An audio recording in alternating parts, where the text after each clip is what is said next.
Hello guys, स्वागत है आप सभी का एक बार फिर हमारे अपने YouTube channel inspire physics classes में। और आज की इस वीडियो में हम बात करने जा रहे हैं हमारी जो न्यू वैकेंसी आई है बीएसएफ एससी आरओ आरएम की, उससे रिगार्डिंग हम बात करेंगे।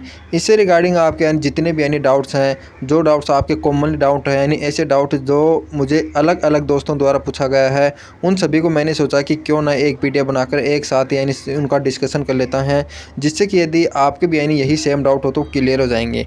यदि दोस्तों आपका कोई अलग से यानी पर्सनली डाउट हो तो आप मुझे यानी व्हाट्सअप नंबर 7976330049 पर पहुंच सकते हैं, या फिर इस वीडियो के कमेंट बॉक्स में भी कमेंट कर सकते हैं। मैं आपको यानी रिप्लाई ज़रूर दूंगा टाइम मिलते ही। वो लेट हो सकता है लेकिन रिप्लाई आपको ज़रूर मिलेगा। तो दोस्तों यानी सबसे पहले बात करते हैं कि एक फ्रेंड ने पूछा है कि अब की बार ऑनलाइन पेपर होगा या ऑफलाइन। तो पेपर की यदि बात करें तो पिछली बार जो 2019 में लगा था वो भी हमारा ऑफलाइन ही लगा हुआ है, और जो पेपर हमारा 2016 में हुआ है वो भी हमारा ऑफलाइन ही हुआ है, और जो अब की बार 2022 के अंदर पेपर हो रहा है वो भी हमारा ऑफलाइन ही होगा, यानी कोई भी हमारा पेपर ऑनलाइन नहीं हुआ है। बीएसएफ यानी खुद यानी अलग अलग यानी स्कूलों में या सेंटरों में ऑफलाइन एग्ज़ाम करवाता है। तो पिछली बार यानी मेरा जो यानी 2019 में मैंने पेपर दिया था, मेरा जो एग्ज़ाम लगा था वो जयपुर में है एक विद्याधर नगर में, वहाँ पर मेरा एग्ज़ाम हुआ था। अब बात करते हैं सेकेंड डाउट की। इसमें पूछा है कि डाउट ये है कि आरओ आरएम की यानी आरओ में ओबीसी की वैकेंसी नहीं है, आरएम की ओबीसी की वैकेंसी है, दोनों फेल करूँ तो दोनों का फिजिकल अलग अलग होगा या साथ होगा। सबसे पहले बात कर लेते हैं कि यानी कि कई डाउट ओबीसी वाले बंदे डाउट में ये हैं कि ओबीसी की जो आरओ की वैकेंसी है उसके अंदर 0 वैकेंसी दिखा रखी है, तो ओबीसी वाले कई बंदे इसको देखा नहीं, फॉर्म में नहीं भर रहे। तो मैं आपको बता दूं, यदि किसी को नहीं पता है, हमारी जो जनरल की सीट होती है, जनरल की सीट के अंदर हमारी वो है ओबीसी के लिए भी होती हैं, एसटी और एससी यानी तीनों के लिए सीटें होती हैं।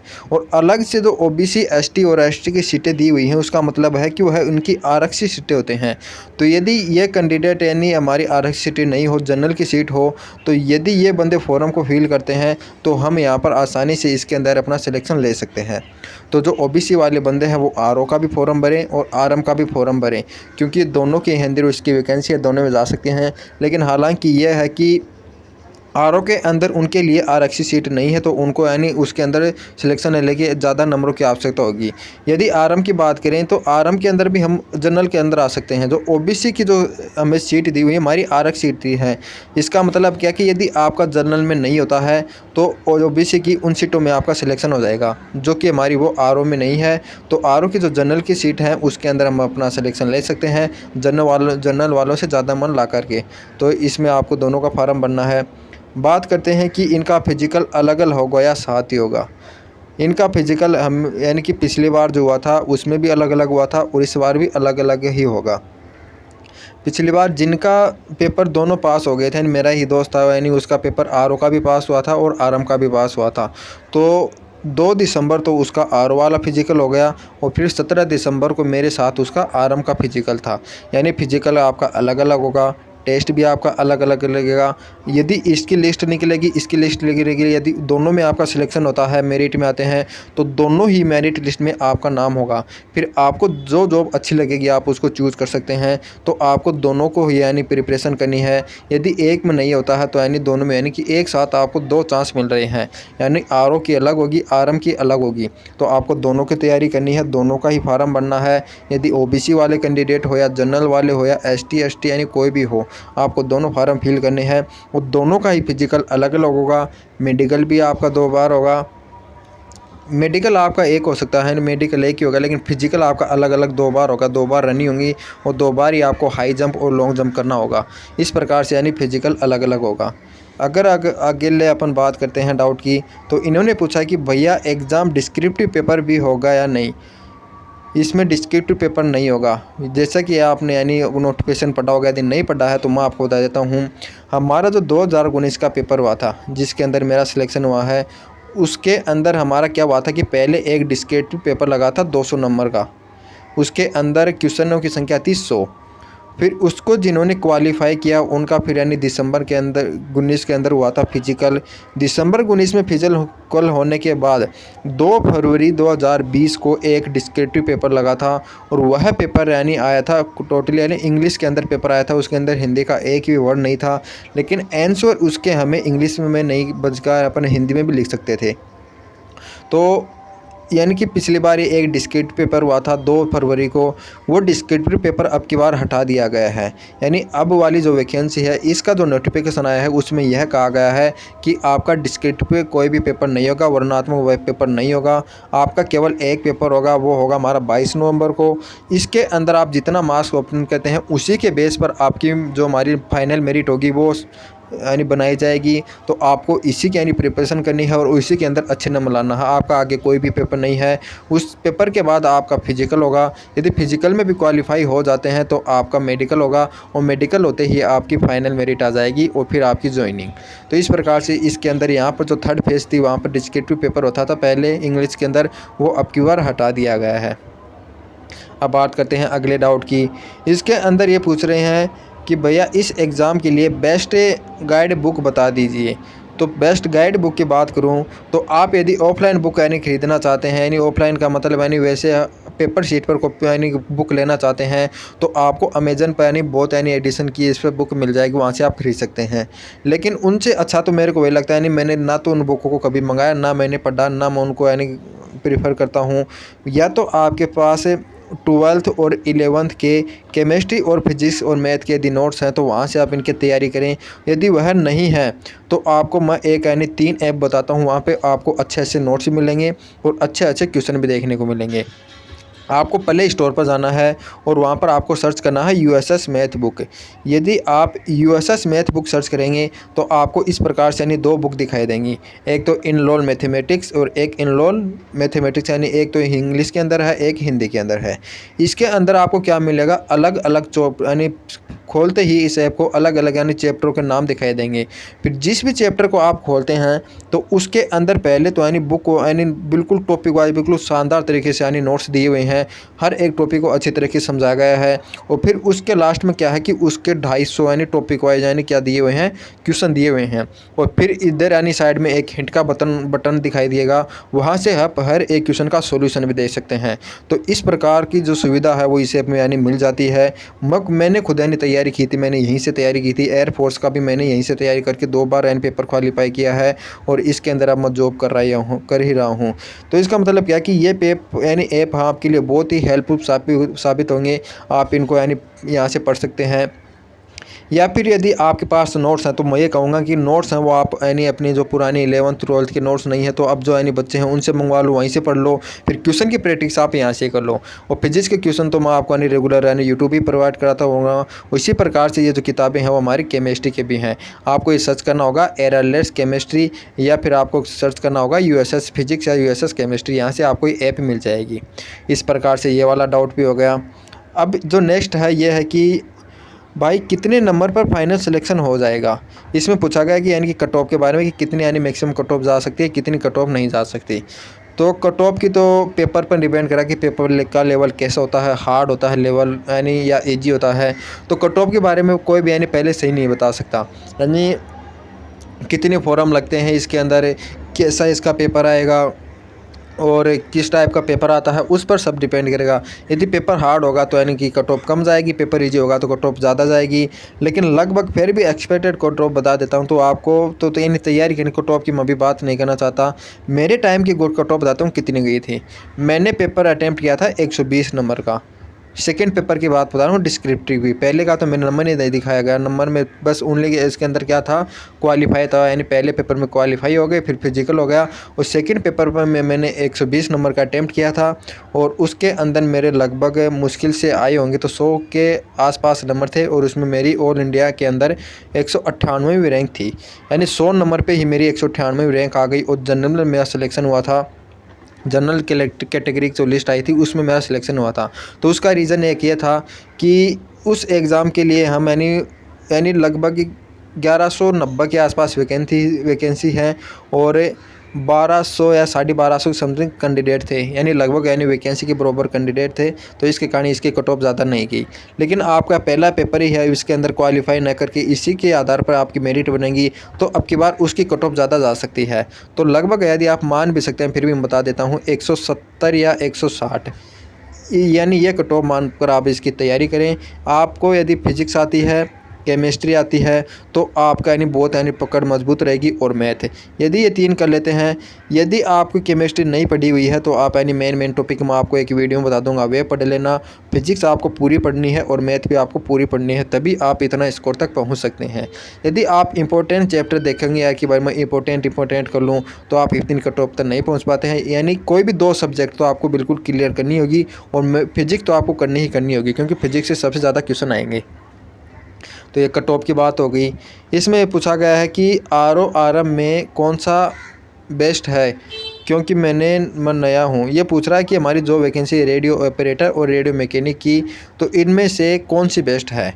तो मुझे तो यानी दोनों सेम लगती हैं, यानी वर्क लोड के आधार पर देखते हैं, यानी वर्किंग कैसी होती है इसके, यानी जो प्रोफाइल के आधार पर, तो दोनों ही सेम है। यहाँ पर दोनों को सेम फैसिलिटी मिलती हैं। रहने की बात करते हैं, सैलरी की बात करते हैं, सभी यानी दोनों में यह सेम है। और वर्क की बात करते हैं तो दोनों का वर्क लगभग सेम होता है, बस फ़र्क इतना होता है कि इनका जो काम होता है कि हमारे यहाँ पर जो इक्विपमेंट होते हैं उनको ऑपरेट करना होता है। ऑपरेट मतलब इनको चलाना होता है, इनको चलाना सिखाते हैं। और RM का काम क्या होता है कि यदि इसके अंदर कोई फॉल्ट हो जाता है, यानी कोई ख़राबी हो जाती है, उसको ठीक करना होता है। तो इनका चलाना, इसका ठीक करना, काम लगभग दोनों का यानी एक ही चीज़ से रिलेटेड होते हैं। जो हमारे यहाँ के इक्विपमेंट है भी है, सबके पर्सनल इक्विपमेंट है, उनका यानी बाहर मैं यानी बता नहीं सकता उसके नाम वगैरह, यानी कोई सीक्रेट यानी इक्विपमेंट होते हैं। तो बस ये बताऊंगा कि इनका तो काम इनको चलाना होता है, और इनका काम RM का काम इनको सुधारना होता है। तो आपको यानी कौन सा काम पसंद है उसके हिसाब से आप अपना यानी चूज़ कर सकते हैं। पेपर की बात करें तो पेपर दोनों का सेम होगा, यानी दोनों के अंदर ही फिजिक्स के 80 क्वेश्चन होंगे, दोनों में यानी केमिस्ट्री के 20 होंगे, मैथ के यानी 20 क्वेश्चन होंगे, यानी कि कोई भी यानी पेपर में भी यानी डिफरेंट नहीं है। फिजिकल दोनों का सेम होगा, मेडिकल दोनों का सेम है, प्रोसेस सेम है। यानी आपको ये मान के चलना कि आपके पास एक ही वैकेंसी के एक साथ 2 फॉर्म निकले हैं, यानी 2 बार आपको चांस मिलेगा पेपर देने का। तो आपको अच्छी तरह से तैयारी करनी है। यदि बाय चांस किस्मत आपकी ऐसी होती है कि एक पेपर आपका ख़राब चला जाता है, तो यानी कि आपका दूसरा ठीक जाएगा, किस्मत को इसी में तो साथ देगी। तो आपको अच्छी तरह से तैयारी करनी है। इसमें पूछा गया कि भाई इसका कट ऑफ कितनी जाती है 200 में से SC और SC के एक्सपेक्टेड। तो कट ऑफ के बारे में आपको बात कर चुका हूँ, क्या यानी झमेला कट ऑफ आप यानी अपन कुछ भी नहीं बता सकते। और वैसे मैंने आपको बताई है एक्सपेक्टेड, तो वो आपको 160 170 आपको मान के चलनी है। हाइट की बात कर रहा है, यानी कि मेरी हाइट 168 है और चेस्ट 75 है, क्या करूं समझ नहीं आ रहा है।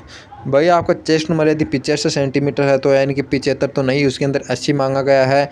यदि आप इंक्रीज़ कर सकते हैं तो यानी हो जाएगा, और इंक्रीज़ यानी बड़ी बात नहीं है दोस्तों। यदि आप मेहनत करेंगे तो आपका इंक्रीज़ हो भी जाएगा। आपको क्या करना कि अभी तो यानी कि है थोड़ा फिजिकल भी करें, साथ साथ पुशअप वगैरह लगाएं, और ज़्यादा पेपर की यानी तैयारी करें।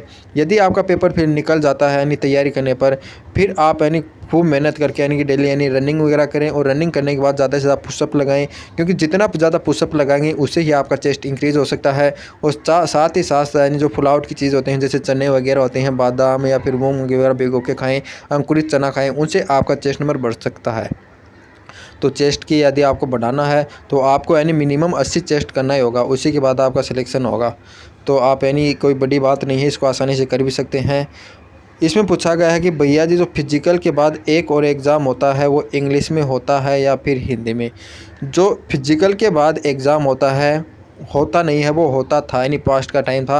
अब की बार ये एग्ज़ाम नहीं होगा। मैंने बता दिया कि अब की बार कोई भी आपका डिस्क्रिप्टिव पेपर नहीं है। डिस्क्रिप्टिव का मतलब होता है वर्णनात्मक है, यानी जो पूरा पेपर हमें यानी लिखना हो अपने हाथ से, यानी उसका आंसर हाथ से लिखना हो, जैसे 12वीं में पेपर होता है वैसा अब की बार आपका पेपर हटा दिया गया है। लेकिन जानकारी के लिए बता दूँ, हमारे जो 2019 में पेपर हुआ था, वो पेपर तो इंग्लिश टू इंग्लिश था, यानी पूरा पेपर इंग्लिश में था, लेकिन उसका जो आंसर यानी मैं हिंदी मीडियम से हूँ, तो मैंने खुद यानी उसका जो आंसर दिया वो हिंदी में दिया है। तो आप यानी हिंदी में देख सकते हैं। लेकिन अब की बार यानी कि इसके बारे में सोचिए मत, यानी पेपर ही नहीं होगा, यानी कि डिस्क्रिप्टिव आपका हटा दिया गया है। अगला है भाई RO में का मैंने भर दिया है अब फॉर्म, अब RM का भर रहा हूँ, प्रेफरेंस मांग रहा है, किसको देना चाहिए। प्रेफरेंस की बात यह है, यदि आप दोनों फार्म भर रहे हैं तो अब तो आपको यानी किसी भी को भी प्रेफरेंस दे सकते हैं। आपका फिजिकल होगा, यानी कि यदि आप दोनों में पास हो जाते हैं, फिर आपका जो फिजिकल होगा उसके अंदर प्रेफरेंस दोबारा से मांगी जाएगी, वहाँ पर भी आप इसकी प्रेफरेंस चुन सकते हैं। यदि फिर फिजिकल भी और मेडिकल दोनों का हो जाता है, फिर आपकी यदि मेरिट आती है तो मेरिट में भी आपका दोनों में यानी नाम आएगा, दोनों के आपके ज्वाइनिंग लेटर आएंगे। फिर आपको जो अच्छा लगे उसको आप ज्वाइन कर सकते हैं। दोनों का ज्वाइनिंग सेंटर अलग अलग होगा। यदि आपको आर को यानी अच्छी लगती है तो आप आर का ज्वाइनिंग यानी कीजिए, अच्छी लगती है तो आर की ज्वाइनिंग को ज्वाइन कीजिए। तो इस प्रकार से प्रेफरेंस का कोई मैटर नहीं है, आपको जो मन में जचे वही प्रेफरेंस दे दे। अब क्या जो प्रेफरेंस दे रहे हैं उसका कोई मैटर नहीं है। यदि आप किसी एक में पास हो जाते हैं तो उसी एक में आप सिलेक्शन हो ही जाएंगे, तो आप प्रेफरेंस यानी कोई भी दे सकते हैं। इस वाले बैच की ज्वाइनिंग लगभग कब तक हो जाएगी? यदि ज्वाइनिंग की बात करें तो आपकी जो ज्वाइनिंग है वो हमें बता रखा कि जो इसका फिजिकल होगा वो जनवरी में हो जाएगा। मेडिकल आपका 15 फरवरी से है। मेडिकल आपका लगभग यानी 10-15 दिन में कंप्लीट हो जाएगा। इसका मतलब है कि फरवरी में आपका मेडिकल कंप्लीट हो लेगा। फिर आपका मार्च का महीना है पूरा लेंगे मेरिट तैयार करने में, और मार्च के लास्ट तक आपका मेरिट यानी बनकर तैयार हो जाएगी, आपकी पब्लिश कर दी जाएगी। और उसके 1 या 1.5 महीने के बाद यानी अप्रैल के लास्ट में या मई में आपकी ज्वाइनिंग आ जाएगी। तो इस प्रकार से यानी ज्वाइनिंग के बारे में बता दिया कि अप्रैल और मई तक आपकी ज्वाइनिंग हो सकती है। इंग्लिश में वोकैब भी आती है या ओनली ग्रामर आती है? यदि आप एयरफोर्स और नेवी एयरफोर्स की तैयारी कर रहे हैं या एनडीए की तैयारी करने वाले हैं, की है या उसकी तैयारी, यदि आप एसएससी सीजीएल या जीडी की तैयारी करते हैं तो आपने इंग्लिश पढ़ी होगी, तो आपको इंग्लिश पढ़ना चाहिए। अन्यथा आपने कभी इंग्लिश नहीं पढ़ी है, इंग्लिश यानी खोल के नहीं देखी है, तो इंग्लिश आपको मैं मानता हूँ नहीं पढ़ना चाहिए, क्योंकि इंग्लिश यानी केवल 10 नंबर की आएगी और उसके लिए आपको जितने भी टॉपिक है इंग्लिश के वो पूरे कंप्लीट करने होंगे। इसकी बजाय यदि आप फिजिक्स और केमिस्ट्री मैथ को ही इतना टाइम दे देते हैं इंग्लिश का, तो इसके 10 नंबर से ज़्यादा तो आप इसी में ही कवर कर सकते हैं। तो यदि फिर भी आप यदि पूछना चाहते हैं कि इसमें वोकैब ज़्यादा आएगी या ग्रामर, तो क्वेश्चन इसके अंदर इस प्रकार से होते हैं कि ग्रामर और यानी वोकैब यानी मिक्स कर देते हैं। वैसे माने तो जाते हैं वो ग्रामर के, लेकिन उसके अंदर क्या है कि जैसे कोई हमारे को दे दिया यानी क्वेश्चन दे दिया और को खालिस्तान दे दिया और नीचे 4 वर्ड दे दिए, तो आपको पूछ लिया जाएगा कि कौन सा वर्ड इसके अंदर सुटेबल होता है। वर्ड क्या होते हैं कि उनका अर्थ सेम होगा, यानी इसके अंदर वोकैब में मान सकते हैं कि एक ही वर्ड के यानी सेम अर्थ हैं, लेकिन उसके अंदर कौन सा यानी कि है वो हमारा सूटेबल हो रहा है उसके अनुसार यानी वर्ड लगाते हैं। ऐसे क्वेश्चन आपने इंग्लिश में देखे होंगे। तो इस टाइप के ज़्यादा क्वेश्चन आए थे और एरर वाले क्वेश्चन आए थे 2-3। तो इस प्रकार से वोकैब यानी अलग से कोई सिनोनियम एंटोनियम वन वर्ड वगैरह नहीं पूछा गया है, तो आप इंग्लिश की ग्रामर यानी मान सकते हैं उसको। और ये मैंने आपको बता दिया कि कौन कौन सी किताब हैं। तो इस प्रकार से दोस्तों यदि आपका इनके अलावा कोई भी डाउट है तो आप हमें कमेंट कर सकते हैं, मैं आपको यानी फिर से रिप्लाई दे दूँगा यदि टाइम मिलते ही। और अब तो यानी यदि आप करेंगे कभी भी कर देना, यानी जैसे ही टाइम मिलेगा आपको रिप्लाई ज़रूर मिलेगा। अब मिलते हैं हम आपको नेक्स्ट वीडियो में, तब तक आप सभी को जय हिंद जय भारत।